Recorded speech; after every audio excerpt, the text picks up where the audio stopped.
Hello again, everybody. Part 3, and this is diagnostics. We discussed in the previous two about power lock doors. Customer complaint. Customer comes in, complains, says, I use the remote, and I tried to get into the car this morning. It's my husband's car, but tried to get into the car. Nothing worked. The doors didn't open.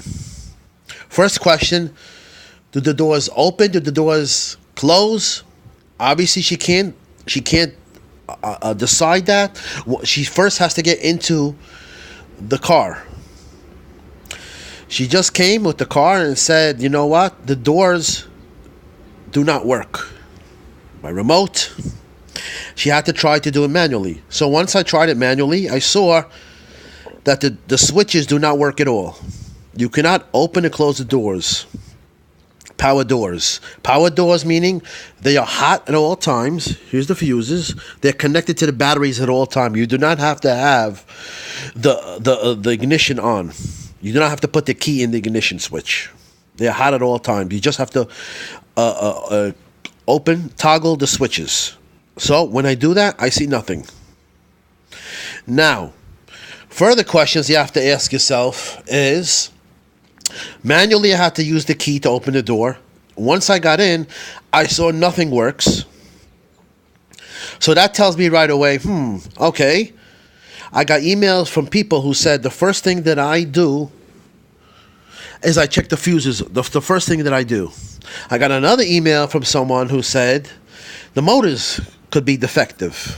Okay, let's analyze those theories to practical.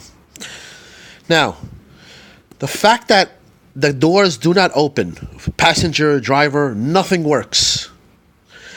I go and I think to myself, okay, if the fuses are bad, we have two fuses here. Door lock, we have another one. If one of these fuses would be bad, I would still have the option of either locking or unlocking the door. Let me repeat that. This is door lock. This tells me there's a module in here that's specified for locking the doors. I cannot lock the doors electronically.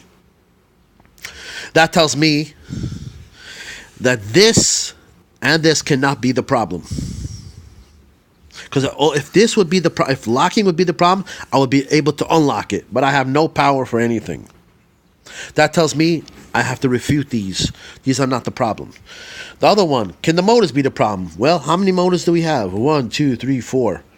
Kind of tough that 4 motors will be defective. Kind of tough and hard really to understand that. But that would not be the case, because if any motor would be defective, you could still unlock or lock another door. What about the switches? Always possible, but you have 2 switches. I can't unlock or lock the driver. I can't unlock and lock the passenger. That tells me no power is coming. What do? I'm trying to crank the car. I crank the car. I can't even crank the car. I can't even turn over the engine. I turn on the switch, the light switch. Nothing. This car is completely dead. So, that helps me more. When I come over here, and I come over here to B+, right? When I come over here, and I come over here, what do you think I measure? I should measure really 12 volts, correct?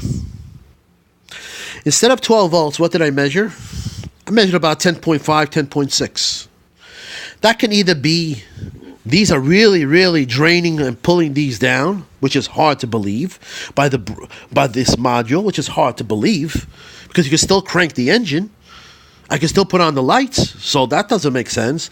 Therefore, the only logical explanation is that the battery died.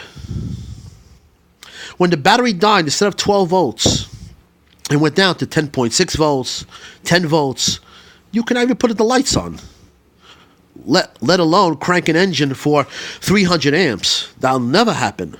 If I cannot put the lights on, and I can't even get the power switches for the doors to work, you can forget about cranking an engine, a 6-cylinder or 4-cylinder, for 300 amps. It'll never happen. So therefore, The fact that she didn't do other things, she didn't try other things, was just because she was locked out.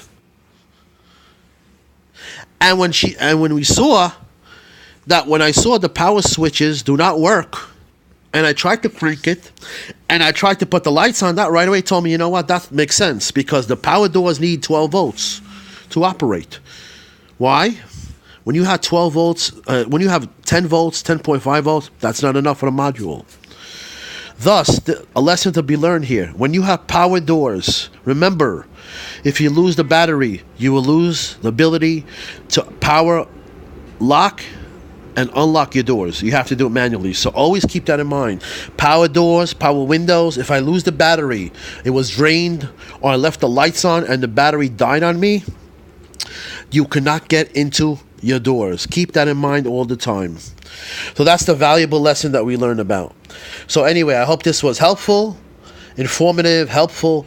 Like I said, please go to my channel of Automotive Electronic Schematics by Joseph.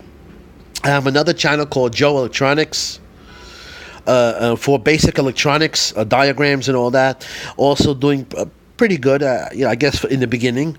So thanks for watching. I hope you learned something. And remember, if you have power doors, be sure the battery is fully charged. Otherwise, the doors will not work. Thanks for watching.